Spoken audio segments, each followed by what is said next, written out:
Your 7-year-old has been staring at that tablet for 45 minutes, and you told yourself you'd cut it off at 30.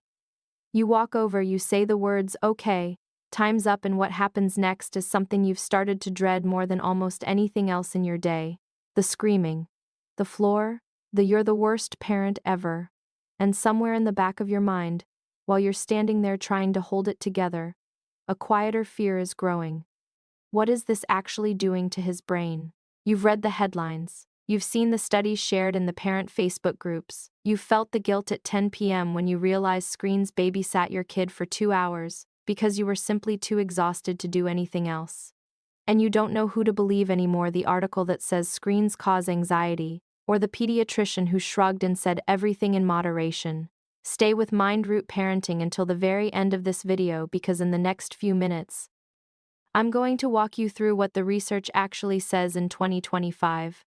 Cut through the noise and the fear-mongering, and give you something far more valuable than guilt: a real workable plan that fits your actual life. Here's what I hear from parents every single day, and maybe you'll recognize yourself in this. You started with the best intentions: no screens before age 2. Educational content only. 1 hour maximum. You had rules, you had a plan. And then life happened. Work got harder. The pandemic reshuffled everything. Your child discovered YouTube and Roblox, and suddenly the rules felt impossible to enforce without turning every afternoon into a battle zone.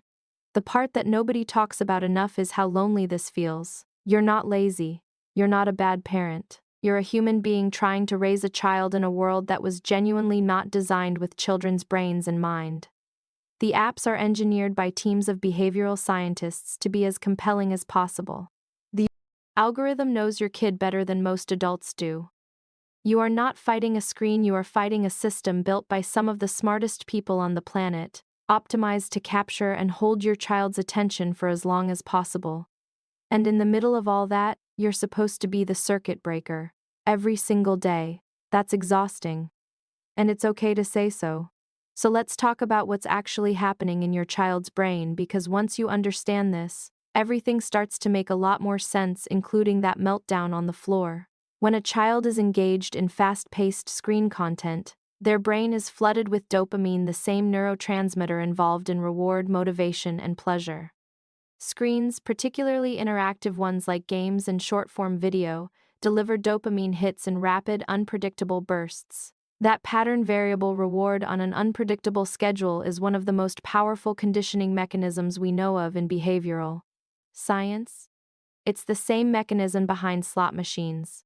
Now here's the critical piece. The prefrontal cortex, the part of the brain responsible for impulse control, emotional regulation, and the ability to transition between activities, isn't fully developed until a person's mid-20s. In a 7-year-old, it's barely online. So when you ask your child to stop something that is neurologically rewarding at a very high level, and you're asking them to do it right now, you are asking a brain that literally cannot fully regulate itself to override one of the most powerful reward systems in neuroscience. That's not a discipline problem. That's biology. What's more, research from developmental neuroscientists published in the last few years, including findings from the large-scale ABCD study in the United States, suggests that the type of screen use matters far more than the raw amount of time. Passive consumption of fast-paced content is associated with thinning of the cortex in areas related to attention. But co-viewing, slower-paced educational content, and interactive creative use show far more neutral or even positive associations. The headline "Screens are bad" misses almost all of the nuance that actually matters. Scene 4 Solution Step 1.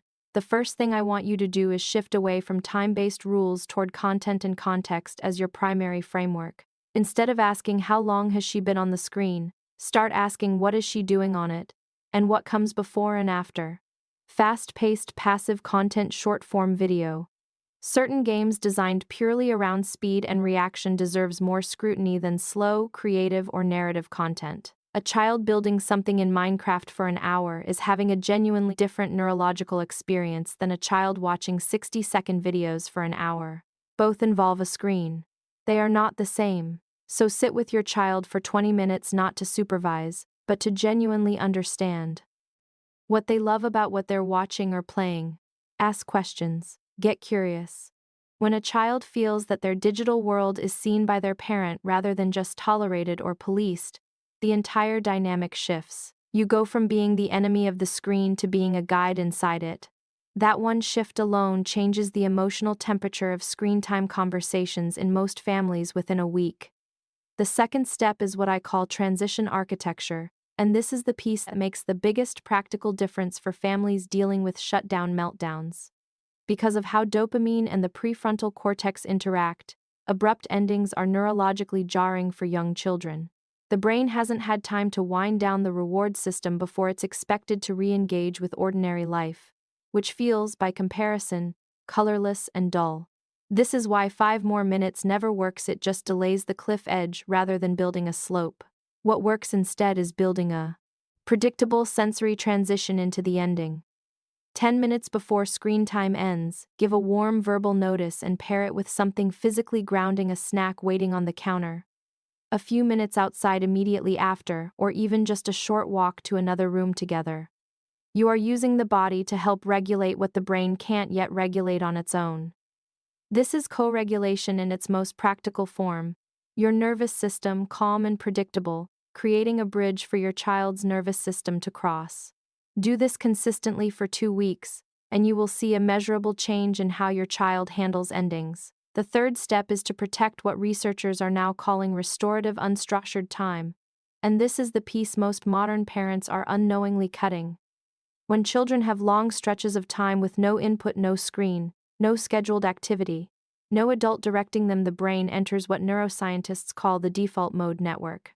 This is where imagination lives. It's where emotional processing happens. It's where children rehearse social scenarios, work through fears, develop narrative identity. Boredom, it turns out, is not a problem to be solved. It is a developmental nutrient. The research suggests that children who have regular daily access to open-ended, unstructured time show stronger emotional regulation, greater creativity, and more flexible thinking than those whose every moment is filled whether by screens or by scheduled enrichment. You don't need to fill the gap left by reduced screen time with something else.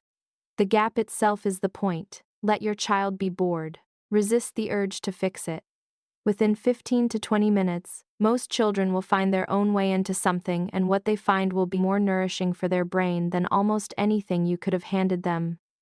You are raising a child in genuinely unprecedented territory. No generation of parents before you has navigated this, and the fact that you're here watching this, thinking this carefully about your child's inner life already tells me something important about the kind of parent you are. You don't need to be perfect. You need to be present, curious, and willing to keep learning. That is more than enough. Your child's brain is resilient, it is growing, and it needs you far more than it needs any screen. You already know that. Now you have the tools to act on it.